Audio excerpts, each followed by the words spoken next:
Today's text comes from the book of Ruth in the Old Testament, chapter 1, verses 15 to 22. In your Pew Bible, it is on page 210. Ruth chapter 1, 15 to 22. So she said, "See, your sister-in-law has gone back to her people and to her gods. Return after your sister-in-law." But Ruth said, "Do not press me to leave you or to turn back from following you. Where you go, I will go. Where you lodge, I will lodge. Your people shall be my people, and your God, my God. Where you die, I will die. There will I be buried. May the Lord do thus, and so to me, and more as well, even if death parts me from you." When Naomi saw that she was determined to go with her, she said no more to her. So the two of them went on until they came to Bethlehem. When they came to Bethlehem, the whole town was stirred because of them, and the women said, "Is this Naomi?" She said to them, "Call me no longer Naomi. Call me Mara. For the Almighty has dealt bitterly with me. I went away full, but the Lord has brought me back empty. Why call me Naomi when the Lord has dealt harshly with me, and the Almighty has brought calamity upon me?" So Naomi returned together with Ruth, the Moabite, her daughter-in-law, who came back with her from the country of Moab. They came to Bethlehem at the beginning of the barley harvest. The word of the Lord. We kind of walk into the middle of a story, didn't we? We kind of walk into a place where we're seeing the end of a chapter, but we're not sure exactly where it began. So here I will share some of what happened before this text. Naomi is an Israelite who her and her husband and her two sons left Israel because of a severe famine. They decided that things were really rough here. Maybe we should go and find a place that will be better, a place that will be helpful, a place that maybe we can survive. And so they go and settle in the land of Moab. Her husband, then after a few years, he dies. And her two sons are old enough to marry, and they find two wives, both Moabite women, one called Orpah and the other called Ruth. And after 10 years, she had no grandkids, so the two daughter-in-laws had no kids. But her two sons died. So she's left, Naomi is left with her two daughter-in-laws. And so she decides it's time to go back. Though she left Israel for better pastures, now she was returning with less than what she started with. So she decides to go back, and they just start on the journey together, her two daughter-in-laws, walking or traveling back to Israel. When she finally realizes that they are no longer technically her daughters-in-law, for her sons had died, she gives them the option and says, "You can go back." And at first they both say no, but she insists and insists, and so Orpah decides, "I will return home. I will go back." But there's always one who's a little more hard-headed, isn't there? And that is Ruth. And Ruth says, "No way. I'm staying with you, no matter what. I'm staying with you. I'm giving up everything because it is with you that I want to stay." And when Naomi realizes that she can't change her mind, she says, "Okay, then let us continue back." And then we see that once she gets back home to Bethlehem, Naomi, which means pleasantness, which means things that are good, which means someone who is pleasant to be with and to be around. The people recognize her and say, "Is this Naomi, the one who left, the one who went when we were struggling?" And she says, "Yes, but don't call me Naomi anymore, for I am not pleasant. Instead, God has dealt harshly with me. Call me Mara, which means bitter." She says that God has dealt bitterly with her. But it feels to me that she might have bitterness towards God more than God has dealt bitterly with her. I'm not saying that the things that happened weren't tough, weren't difficult. For losing your husband and your sons, I can't even imagine something like that. But it seems that more than God dealing with her bitterly, it feels like she's also bitter with God for what had happened. So she doesn't want to be called pleasant anymore. She wants to be called bitter. Call me bitter, for God has dealt bitterly with me. And when we see Naomi, it feels like this bitterness had grown within her in a very deep way. Bitterness has a way of doing that. When things go wrong for us, it seems like it takes hold and doesn't want to let go. When we struggle through work, or we get fired or laid off, whether we retired when we don't want to, or forced to do something that we don't want to, it feels like bitterness grabs a hold and doesn't let go too easily. And we do very much like Naomi does. She does a self-fulfilling prophecy. She's bitter and she's mad and she wants everyone to know it. And so she's fulfilling her own prophecy of bitterness, of sadness, of difficulty. She's feeling like she was abandoned. She's feeling miserable. She's feeling like no one loves her anymore because everything she had was taken from her. She feels like she's alone in the world. But it seems to me that she can't see that which is right in front of her. For was she really alone? Was she really by herself? It seems to me that she had 2 daughters-in-law and one left. And where's the other one? It's with her. So in her own way, in her own bitterness, in her own struggle, she's blinded to the fact that though she feels like she is alone, she is not alone.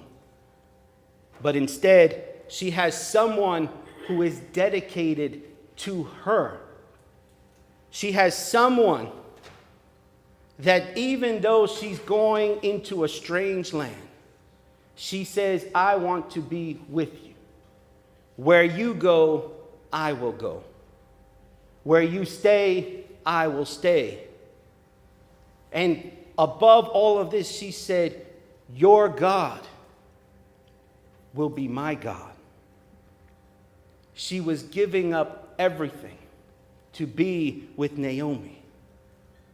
And still Naomi feels abandoned and alone and bitter. And though it's understandable, we know in our own lives that when we are in the grips of bitterness, of struggle, of difficulty, we don't see that we are not completely alone. When emotions take over, we feel alone and abandoned.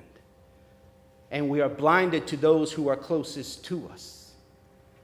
Ruth was closer than a daughter to Naomi. And for a moment, Naomi couldn't see her or understand that she was there with her. Her journey back home wasn't alone. Her journey into her town was not alone. Even though she was bitter and she felt that God had dealt bitterly with her, she was never alone. She always had Ruth. So here you have someone who had given it all up and is being treated as one who is not seen. Though we have been in miserable situations and misery loves company, we don't want company that's going to help us to stop feeling miserable. Instead, we want company that's going to help us to feel more miserable. Misery does love company because it becomes a cycle of bad to worse, of story topping, of my bitterness is worse than yours. Oh, no, mine is worse than yours. And we can continue that. But yet in the story here today, Here in the beginning of Ruth, here when Ruth is dedicating herself to be with Naomi, she's giving up everything. How difficult is that? We've been talking about Naomi and how she was feeling bitter, but now when we look at Ruth, here's someone who gives everything up to be with Naomi, to grow closer to God. For Naomi's God was the God, Yahweh, God of the Jews. She was willing to give everything up, her identity, her home, her comfort, to be with Naomi and to grow closer to God. How many of us are willing to be like Ruth? Heck, it's parting with just things that we don't even use, and it's so difficult.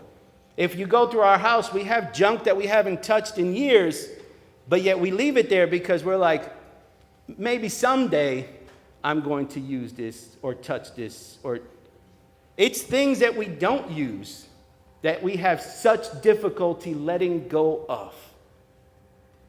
How could you or would you be willing to give up everything to follow God who you believe in, to follow where God is leading you? Are you willing to give up comforts that you are so accustomed to follow where God is leading you? Ruth was willing to give it all up. And to give you a little bit of her history, of her story, Ruth was a Moabite woman from a strange land that came into Israel and became part of Israel's history. Ruth is the mother of Obed. Obed is the father of Jesse. Jesse is the father of David, and David is the line from which Jesus comes from. A Moabite woman who gave it all up to follow Naomi, to follow God. Are we willing to make a sacrifice like that? Are you willing to do something like that? Because we easily associate with the bitterness. Oh, I'm so sick. Oh, I'm so tired. Oh, I'm so struggling. Oh, let me tell you about how many things I've been through. Let me tell you. We easily share those things and want to bring others into our misery, but how often are we willing to let go of everything? We'd rather be Mara than Ruth. But how often are we willing to give up everything to follow the call of God? It's difficult. It's never easy. But yet the blessings that come and the way that God deals and the way that we move through life changes our perspective, changes our view. We see things from a place of possibility rather than that place of misery and bitterness. Life becomes open. Life becomes hopeful. Life becomes something that you want to do.